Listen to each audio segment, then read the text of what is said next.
I sold part of my silver position to buy Tencent stock. Yes, silver, a hard asset, real money, something you can hold in your hand. And I swapped it for a Chinese tech stock.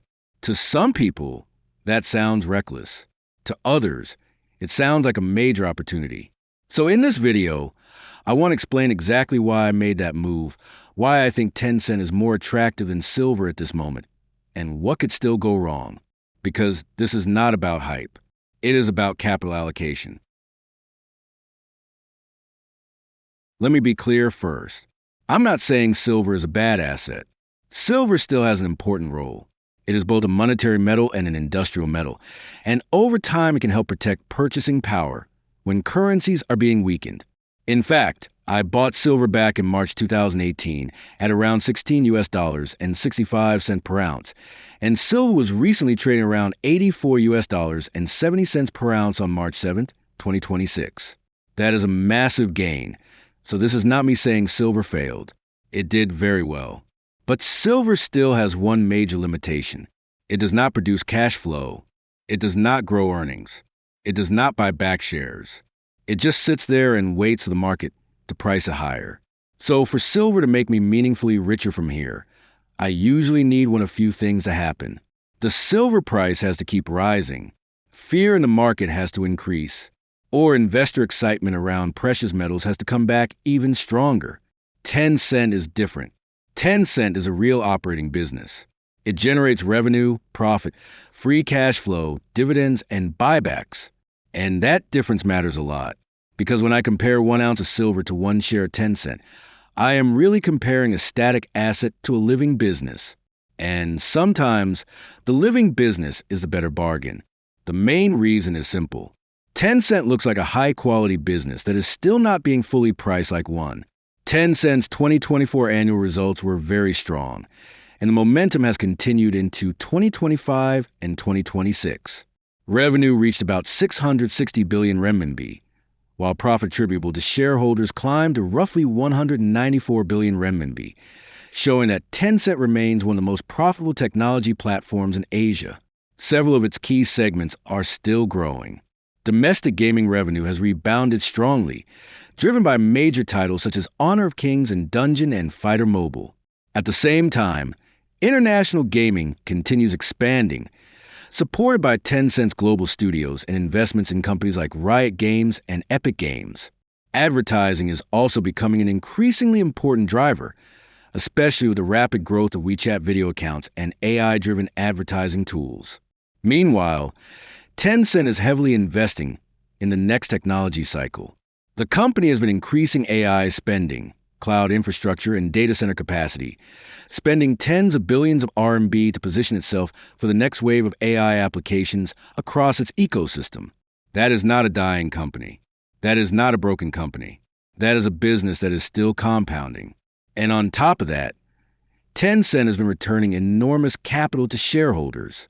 In 2024, the company repurchased roughly 112 billion Hong Kong dollars worth of shares. In 2025, Tencent continued its aggressive capital return strategy with around 80 billion Hong Kong dollars in additional share buybacks. And in 2026, Tencent is still actively repurchasing shares in the market, showing management's confidence in the long-term value of the company. Alongside these buybacks, Tencent also continues to pay regular dividends, giving investors both income and long-term capital appreciation. So when I look at Tencent, I do not just see China tech. I see a cash-generating giant that is buying back stock, paying dividends, and investing heavily in the next wave of AI and digital infrastructure. Tencent is not just one app. It is an entire digital ecosystem. At the center of that ecosystem is WeChat and Weixin, which together now serve around 1.4 billion monthly active users. To put that into perspective, that is almost the population of China itself. But the ecosystem goes far beyond messaging. Tencent Video has over 110 million paid subscribers, making it one of the largest streaming platforms in China. Tencent Music's ecosystem of apps, including QQ Music, Kugu, and Kuwo, serves over 120 million paying users across China's digital music market. Then there is WeChat Pay, which has over 1 billion active users, processing massive volumes of digital payments across China's economy. And Tencent's gaming ecosystem is enormous as well. Its gaming platform WeGame has over 200 million active users, and titles like Honor of Kings alone have reached more than 100 million daily players globally. That scale matters, because when a platform has billions of users across messaging, payments, entertainment, gaming, and cloud services, it creates something extremely powerful: optionality. If Tencent improves advertising, gaming, payments, search, cloud services, enterprise tools, e-commerce, or AI features, it can instantly deploy those improvements across a massive install base. Few companies in the world have that kind of distribution advantage. That is why I think Tencent is more than just a stock. It is digital infrastructure inside China's economy. People communicate through it. They pay through it. They watch videos through it. They listen to music through it. They play games through it. And now, with the company pushing deeper into AI tools and cloud services, Tencent is also building an AI distribution layer on top of that ecosystem.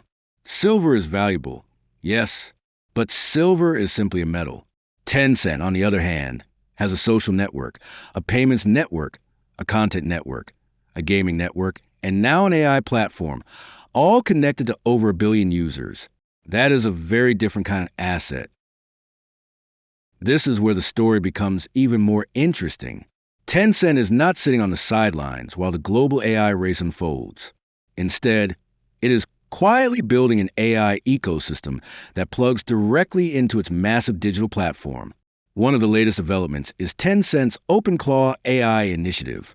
The company recently launched WorkBuddy, an enterprise AI agent built on the OpenClaw framework, designed to help businesses automate workflows and improve productivity. Tencent is even offering free OpenClaw cloud deployments, and demand has reportedly been so strong that there are already long sign-up queues.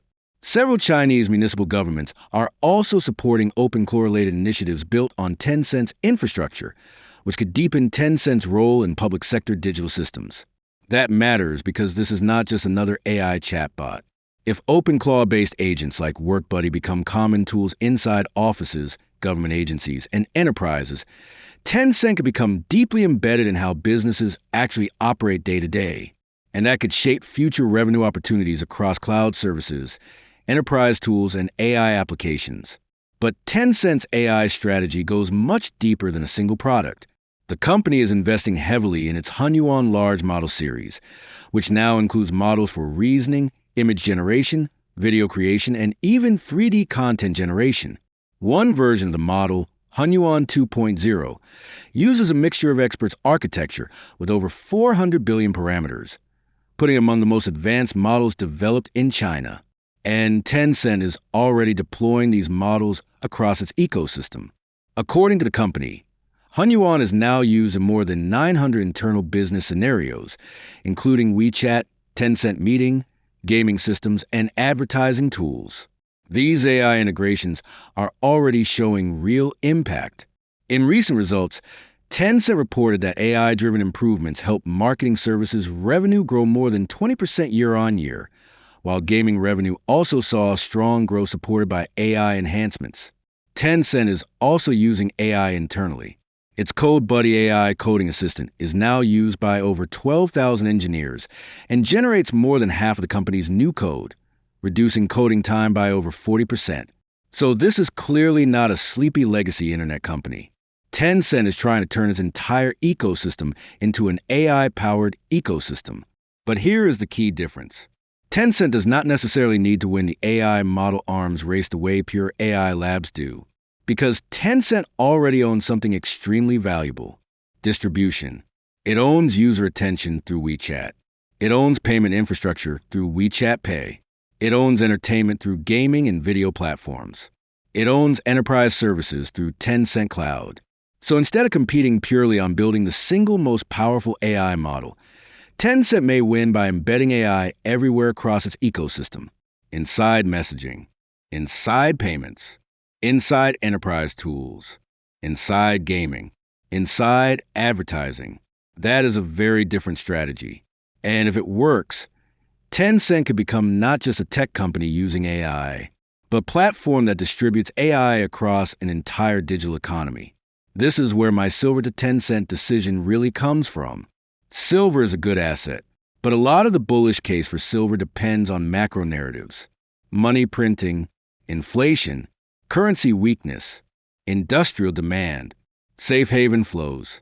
Tencent also has macro and sentiment drivers, but it has something silver simply does not have: earnings growth and shareholder returns. Let's look at the numbers. As of March 2026, Tencent shares are trading around 540 Hong Kong dollars to 550 Hong Kong dollars. Over the past year, the stock has traded between roughly 419 Hong Kong dollars and 683 Hong Kong dollars. That means even today the stock is still about 20 to 25% below its recent highs, despite the company continuing to grow its business. Now, let's look at valuation. Tencent's price-to-earnings ratio is around 20 to 21 times trailing earnings, which is actually cheap compared with many global technology companies. For comparison, Microsoft trades around 30 to 35 times earnings. Nvidia trades far higher depending on the cycle. Many AI companies trade at 40 times to 60 times earnings or more. Yet Tencent is still growing revenue, expanding AI investment, and generating enormous cash flow. Another way to look at valuation is the earnings yield. If Tencent trades at about 20 times earnings, that means a business is generating roughly a 5% earnings yield. And that is before considering share buybacks, dividend payments, and future growth. But if we go one step further and estimate future cash flows, the picture becomes even more interesting. If Tencent continues growing earnings at moderate 8 to 10% annually, and we apply a reasonable long-term valuation multiple similar to global tech platforms, a simple discounted future cash flow model suggests a fair value somewhere around 750 Hong Kong dollars to 820 Hong Kong dollars per share. That aligns closely with analyst expectations. The average analyst target price is around 758 Hong Kong dollars, which is significantly above the current market price. So from a valuation perspective, the stock could still have roughly 35 to 45% upside if the market eventually prices Tencent closer to its intrinsic value. So when I look at Tencent today, I do not see a speculative tech story. I see a massively profitable platform business trading below what many models suggest its future cash flows are worth. Which brings me back to a very simple question. Would I rather own another chunk of silver, sitting quietly in storage, or own a global digital platform that is generating billions in profits, investing heavily in AI, buying back shares, and still recovering from years of China discount? For me, right now, the answer is Tencent. So no, I don't think selling some silver to buy Tencent is crazy. To me, it's simply a shift from a passive store of value into an active business that generates cash flow, dividends, and buybacks. Could I be wrong? Of course. If China's sentiment worsens, regulation tightens, or AI investments fail to pay off, Tencent could struggle. But if the company keeps growing earnings, reducing its share count, and expanding AI across its ecosystem, today's price could look quite reasonable a few years from now. That's why I made the move. If you enjoyed this video, please like and subscribe and join me as we keep searching for where real value is quietly building.